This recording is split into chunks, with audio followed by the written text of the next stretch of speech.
Hello friends, എല്ലാവർക്കും good morning. അപ്പോൾ ഇന്നത്തെ ഒരു സൂപ്പർ ഹിറ്റ് വിശേഷത്തിലേക്ക് എല്ലാവർക്കും സ്വാഗതം. അങ്ങനെ നമ്മുടെ പിങ്കിയോട് പല ഗൂഢാലോചനകളും പറയുകയാണ് ചിറ്റ. കാരണം ഇപ്പോൾ ഈ പവിത്രയുടെ അച്ഛനും കൂടി വന്നിരിക്കുകയാണല്ലോ. അപ്പോൾ അയാളെ വെച്ച് തന്നെ നമുക്കൊരു കളി കളിക്കണം എന്നൊക്കെ പറഞ്ഞുകൊണ്ടാണ് പല സൂത്രങ്ങളും പറഞ്ഞു കൊടുക്കുന്നത്. ഇത് കേട്ടുകഴിഞ്ഞപ്പോഴേക്കും പിങ്കിക്ക് ഭയങ്കര സന്തോഷമായി. പിന്നീട് കാണിക്കുന്നത് പവിത്രയാണ്. അപ്പോൾ പവിത്രയാണെങ്കിൽ ആകെ ടെൻഷനിലാണ്. കാരണം ഇങ്ങനൊരു സീൻ ആ വീട്ടിൽ ഉണ്ടാക്കണമെന്ന് ഒരാഗ്രഹവും ഇല്ലായിരുന്നു പവിത്രയ്ക്ക്. പക്ഷേ അച്ഛൻ്റെ ഭീഷണി മൂലമാണ് പവിത്ര ഇങ്ങനെയൊക്കെ പെരുമാറാനുള്ള കാരണം. പക്ഷേ അങ്ങനെ ഈ അരുൺ വന്നിട്ട്, നീ എന്താണ് പവിത്ര, നിനക്ക് ഈ വീട്ടിൽ എന്താണ് കുറവുണ്ടായിട്ടുള്ളത്? എന്തെങ്കിലും പറഞ്ഞ് നിന്നെ ആരെങ്കിലും ബുദ്ധിമുട്ടിച്ചിട്ടുണ്ടോ? എന്നിട്ട് നിന്റെ അച്ഛൻ ഈ വീട്ടിൽ വന്ന് എന്തൊക്കെയാണ് കാണിച്ചു കൂട്ടിയത്? ഇത് കേട്ട പവിത്രയാണെങ്കിൽ, എന്താ ബുദ്ധിമുട്ടിച്ചിട്ടില്ലേ? എപ്പോഴും നിങ്ങൾ ശ്രീധത്തിൻ്റെ കാര്യം നിങ്ങൾ പറഞ്ഞിട്ടില്ല. പക്ഷേ ഒന്നുമില്ലാത്ത വീട്ടിൽ നിന്ന് വന്നവള് അതാണ് ഇതാണെന്നൊക്കെ പറഞ്ഞുകൊണ്ട് അതും ഒരു പീഡനം തന്നെയാണ്. നിങ്ങൾ ശ്രീധനം ചോദിച്ചില്ല എന്നുള്ളൊരു രീതിയിലാണ് നിങ്ങൾ എന്നോട് സംസാരിക്കുന്നത്. അപ്പം പിന്നെ ഇതെല്ലാം കേട്ടിട്ട് ഞാനെന്താ മിണ്ടാണ്ടിരിക്കണമെന്നാണോ? കുറേ സഹിച്ചു, ഇനിയും സഹിക്കാനായിട്ട് എനിക്ക് പറ്റില്ല. അതുകൊണ്ട് തന്നെയാണ് എൻ്റെ അച്ഛൻ ഇപ്പം ഇങ്ങോട്ട് വന്നിരിക്കുന്നത്. നല്ലത് വേണമെങ്കിലേ എൻ്റെ അച്ഛനും പറഞ്ഞതുപോലെ ചെയ്തു കൊടുത്തോ, അല്ലെങ്കിൽ ആകെ പണി പാളും. നിൻ്റെ അച്ഛൻ എന്ത് ചെയ്യാനാടി? അങ്ങനെ പലതും ചെയ്യും. ഇനി എൻ്റെ മുന്നിൽ കിടന്ന് കൂടുതൽ നിങ്ങൾ ഡയലോഗ് പറയാനായിട്ട് നിൽക്കരുത്. എൻ്റെ അച്ഛൻ പറഞ്ഞതുപോലെ ചെയ്തില്ലെങ്കിൽ ഇനിയും പ്രശ്നമാവും. എൻ്റെ ദൈവം, ഏത് നേരത്താണ് നിന്നെ എനിക്ക് സ്നേഹിക്കാൻ തോന്നിയത്? ഏത് സമയത്താണ് നിന്നെ എനിക്ക് കല്യാണം കഴിക്കാൻ തോന്നിയത്? നീ ഈ വീട്ടിൽ നല്ല രീതിയിൽ മുന്നോട്ട് പോകുമെന്ന് തന്നെയായിരുന്നു എൻ്റെ വിചാരം. അതൊക്കെ കുറേ നാളത്തേക്ക് ഉണ്ടായിരുന്നുള്ളല്ലേ. ഇപ്പോൾ നിന്റെ തനി സ്വഭാവം പുറത്തു വന്നില്ലേ? അങ്ങനെയാണല്ലോ. കാരണം സഹി കെട്ട് കഴിയുമ്പോഴേക്കും തനി സ്വഭാവം പുറത്തു വരും. അതങ്ങനെയാണല്ലോ. അതേടി, നിന്നെപ്പോലുള്ളവരെ സ്നേഹിച്ചേ എന്നെ വേണം പറയാനായിട്ട്. എനിക്കിത് തന്നെ കിട്ടണം. ദൈവമേ, നീ എന്നെപ്പോലൊരു ഇതിനെ എൻ്റെ തലയിൽ വെക്കണ്ടായിരുന്നു എന്ന് പറഞ്ഞുകൊണ്ട് ഈ അരുൺ തന്നെ താനിങ്ങനെ ശപിക്കുകയാണ്.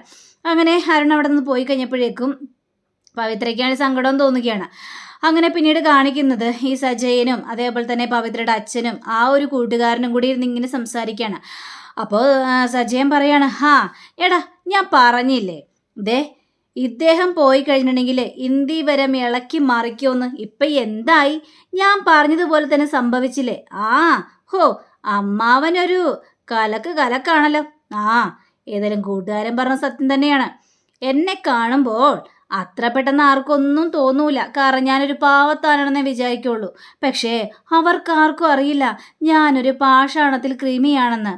എവിടെ ഇളക്കണം അവിടെ എനിക്ക് ഇളക്കാനായിട്ട് അറിയാം.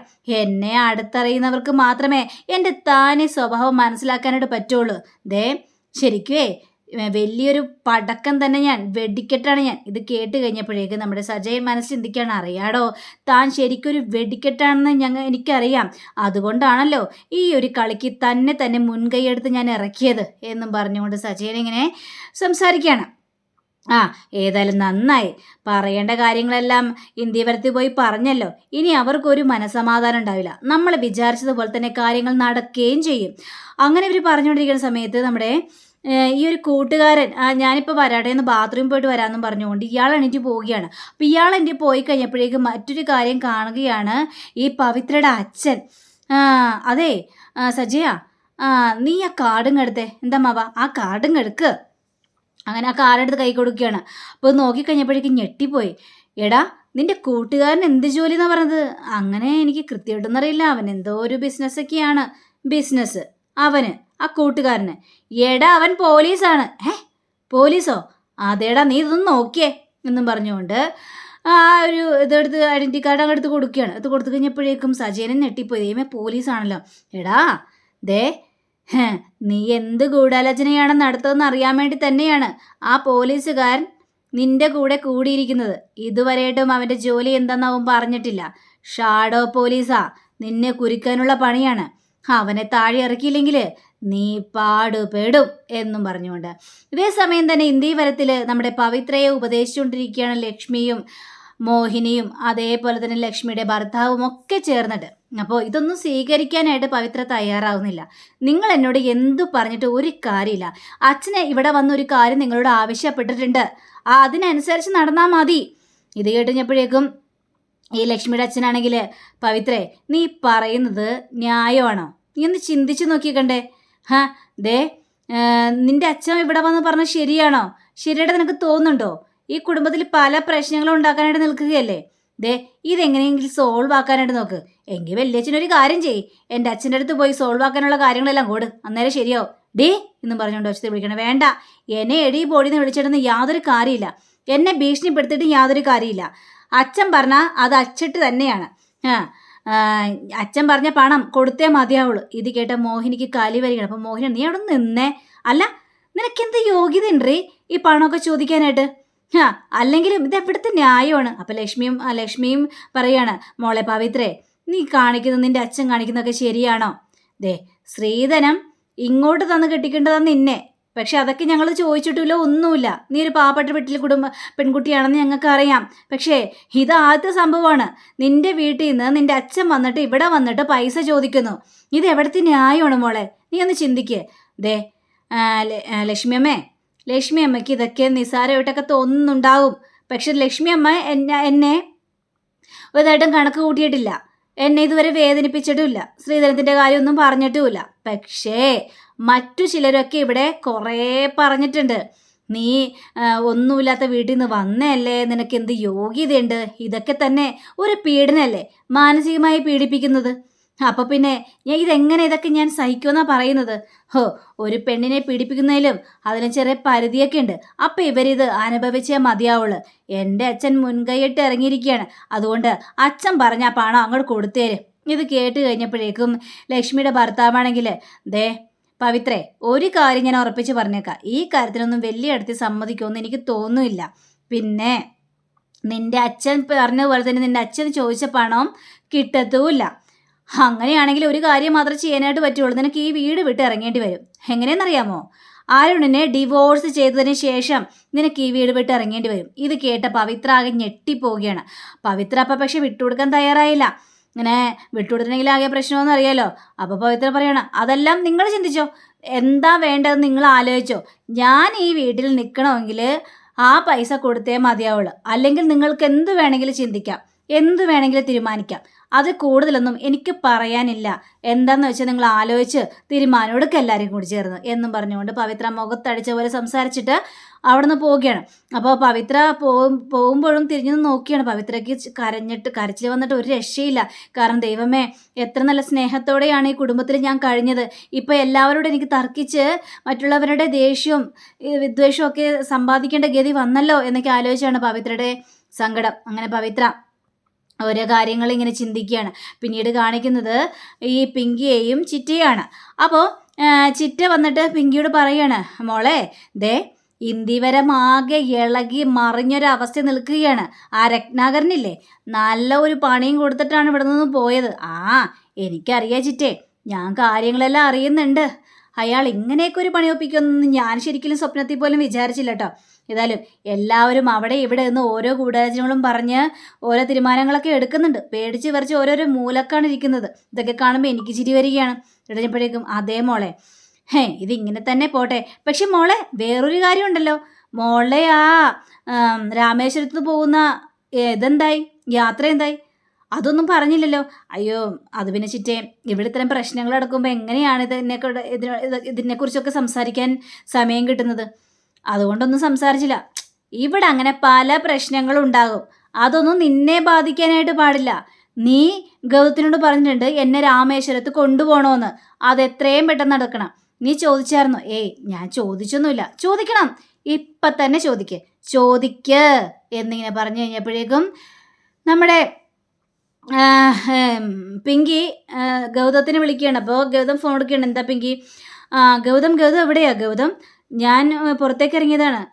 ഗൗതം, എനിക്ക് ഗൗതത്തിനോട് ചില കാര്യങ്ങളെല്ലാം സംസാരിക്കാനുണ്ട്. എന്താ പിങ്കി, അവിടെ എന്തെങ്കിലും പ്രശ്നം ഉണ്ടായോ? ഇവിടെ പ്രശ്നങ്ങൾ തന്നെയാണല്ലോ. എനിക്കിപ്പോൾ ആ കാര്യത്തെക്കുറിച്ചൊന്നും അല്ല പറയാനുള്ളത്. അതെ, ഈ രാമേശ്വരത്ത് പോകുന്ന കാര്യം ഞാൻ ഗൗതത്തോട് സൂചിപ്പിച്ചായിരുന്നല്ലോ. അതെപ്പോഴാണ് നമ്മൾ പോകുന്നത്? അത് പിന്നെ പിങ്കി, ഇപ്പോൾ വീട്ടിൽ പ്രശ്നങ്ങളൊക്കെ നടക്കുകയല്ലേ. അപ്പം പിന്നെ എങ്ങനെയാണ് ഇതിനെക്കുറിച്ചൊക്കെ ഇന്ന് ചിന്തിക്കുന്നത്? പ്രശ്നങ്ങൾ ആ വഴിക്ക് നടന്നോളും, അതൊന്നും നമ്മളെ ബാധിക്കുന്ന കാര്യമല്ലല്ലോ. ഗൗതം, എത്രയും പെട്ടെന്ന് നമുക്ക് രാമേശ്വരത്ത് പോകണം. എനിക്ക് രാമേശ്വരത്ത് നിന്ന് പോകാതിരിക്കാനായിട്ട് പറ്റില്ല. അത് ഗൗതം തന്നെ കൊണ്ടുപോകണമെന്ന് ഞാൻ പറഞ്ഞിട്ടുണ്ട്. ഗൗതം പറ, എപ്പോഴാണ് എന്നെ രാമേശ്വരത്ത് കൊണ്ടുപോകുന്നത്? എത്രയും പെട്ടെന്ന് കൊണ്ടുപോകണം. ഞാൻ അതിനുള്ള തയ്യാറെടുപ്പുകളെല്ലാം എടുക്കാനായിട്ട് പോവുകയാണ് ഗൗതം ഇത് കേട്ട് കഴിഞ്ഞപ്പോഴേക്കും പിങ്കി അത് പിന്നെ ഞാനൊന്ന് ആലോചിക്കട്ടെ, ആലോചന ശേഷം പറയാം. ആലോചിച്ചോ, പക്ഷേ ടൂറ് പോകുന്നതിനെക്കുറിച്ച് ആലോചിച്ചാൽ മതി, അല്ലാതെ ഇവിടെ ഇരിക്കുന്നതിനെക്കുറിച്ചൊന്നും ആലോചിക്കേണ്ട ഗൗതം, അത് ഞാൻ സമ്മതിക്കില്ല. ശരി ആയിക്കോട്ടെ എന്നും പറഞ്ഞുകൊണ്ട് അവിടെ ഫോൺ വെക്കുകയാണ്. ഫോൺ വെച്ച് കഴിഞ്ഞപ്പോഴേക്കും ചിറ്റയാണെങ്കിൽ പിങ്കി മോളെ അടിപൊളി, അങ്ങനെ ഗൗതത്തെ വരയ്ക്ക് നിർത്തണം, അല്ലെങ്കിലേ പ്രശ്നവും.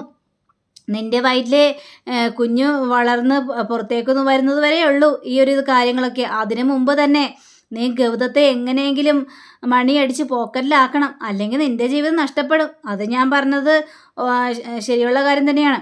എനിക്കറിയാൻ ചിറ്റേ, ഗൗതത്തെ എങ്ങനെ കൊണ്ടുപോകണമെന്ന് എനിക്കറിയാം. അപ്പോൾ ഇങ്ങനെയല്ല ഇങ്ങനെ സംസാരിച്ച് കഴിഞ്ഞപ്പോഴും ഗൗതത്തെ കാണിക്കുക. ഗൗതത്തിന് വേറൊരു കോളും കൂടി വരികയാണ്. ഹലോ ആരാ എന്താന്നൊക്കെ ചോദിച്ചപ്പോഴേക്കും അതെ സാറേ ഞാൻ രതീഷാണ്. രതീഷോ? ഏത് രതീഷ് സാറേ? അന്ന് സരോഗസിക്ക് തയ്യാറായ സ്ത്രീയില്ലേ, സ്ത്രീയുടെ ഭർത്താവോ? ഓഹോ മനസ്സിലായി. എന്താ രതീഷെ വിളിച്ചത്? അതെ സാറേ, എനിക്ക് സാറേ എത്രയും പെട്ടെന്ന് കാണണമെന്നുണ്ട്. അത്യാവശ്യം ഇവിടെ നിന്ന് വരാവോ? ഞാൻ പറയുന്ന സ്ഥലത്തൊന്ന് വരാവോ സാറേ? ഒരു രഹസ്യം പറയാനാണ്. ഇത് കേട്ട് കഴിഞ്ഞപ്പോഴേക്കും നമ്മുടെ ഗൗതമാണ് ശരി ഞാൻ വരാം എന്നും പറഞ്ഞുകൊണ്ട് രതീഷിനെ കാണാനായിട്ട് ഗൗതം അങ്ങോട്ട് ചെല്ലുകയാണ്. എന്താ രതീഷേ, എന്താ എന്നോട് പെട്ടെന്ന് വരാനായിട്ട് പറഞ്ഞത്? എന്തെങ്കിലും പ്രശ്നമുണ്ടോ? അത് പിന്നെ സാറേ, സാർ ഇതൊന്ന് പിടിച്ചേ. എന്താ രതീഷ് ഇത്? അത് സാറൊന്ന് തന്ന ചെക്കാ. ഞാൻ ഇത് മാറിയിട്ടൊന്നുമില്ല സാറേ. ഇത് സാറൊന്ന് പൈസയല്ലേ, ഞങ്ങൾക്ക് ഏതായാലും സാറിനോട് പറഞ്ഞ വാക്ക് പാലിക്കാനായിട്ട് പറ്റില്ലല്ലോ. സാർ ഇത് പിടിക്കേ. എന്തിനാ രതീഷ് ഇതൊക്കെ? എത്രയെത്ര പാവപ്പെട്ടവരൊക്കെ, അല്ലെങ്കിൽ എത്ര പേരൊക്കെ നിങ്ങളെ സഹായിക്കുന്നു.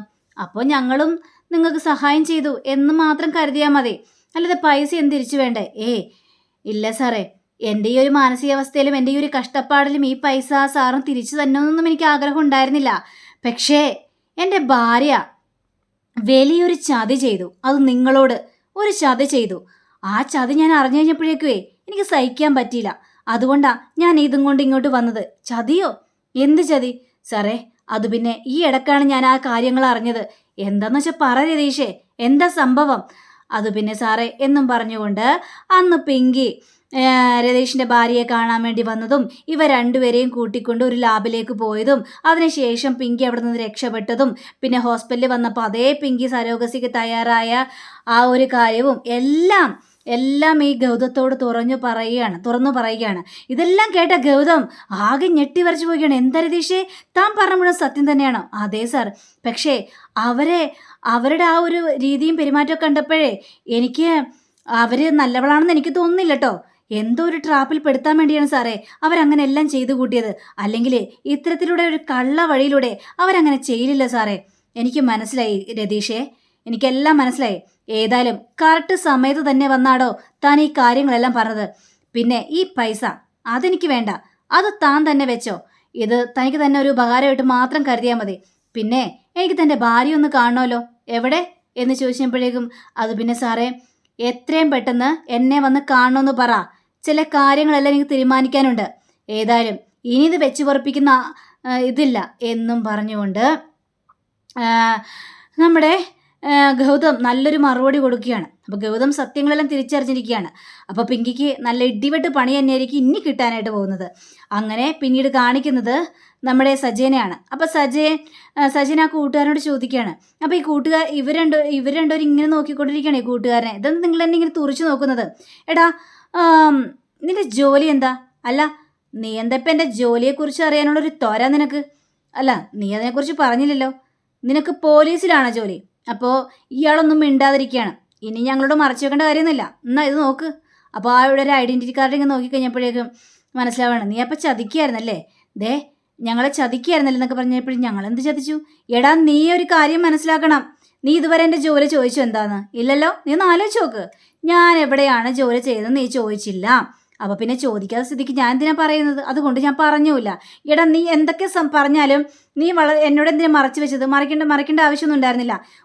ഈ ഒരു കാര്യത്തിന് വേണ്ടി പോലീസുകാരോട് കൂട്ടുകൂടാൻ നിനക്ക് തയ്യാറല്ലേ? ക്രിമിനൽ മൈൻഡുള്ള ഒരാളുടെ ഒപ്പം കൂട്ടുകൂടാനാണ് നിനക്ക് ഇഷ്ടം. എടെങ്കിൽ കേട്ടോ, നിനക്ക് തെറ്റി. എൻ്റെ മനസ്സും ക്രിമിനൽ മൈൻഡുള്ള മനസ്സ് തന്നെയാണ്. പിന്നെ ഒരു കാക്കി ഇട്ടെന്ന് വിചാരിച്ച് ആ മനസ്സൊന്നും മാറ്റാനായിട്ട് പറ്റില്ലല്ലോടെ സജയ. നിങ്ങളുടെ ഏത് കാര്യത്തിനും ഞാൻ കൂട്ടുണ്ടാവും. നിങ്ങളിപ്പോൾ പറഞ്ഞ കാര്യങ്ങളില്ലേ, അതൊന്നും പുറം ലോകം അറിയാൻ പോകുന്നില്ല. നിങ്ങൾക്ക് എന്നെ വിശ്വസിക്കാം എന്നും അങ്ങനെ ഉറപ്പ് പറയുകയാണ്. അപ്പം അങ്ങനെയും കാണിച്ചുകൊണ്ടാണ് നമ്മുടെ ഇന്നത്തെ റിവ്യൂ ഇവിടെ അവസാനിച്ചിരിക്കുന്നത്. അടുത്ത റിവ്യൂവിനെ കാത്തിരിക്കുക, സബ്സ്ക്രൈബ് ചെയ്യുക. എല്ലാവർക്കും നല്ലൊരു ദിനം ആശംസിച്ചുകൊണ്ട് തന്നെ നന്ദി, നമസ്കാരം. Thank you. See again. By.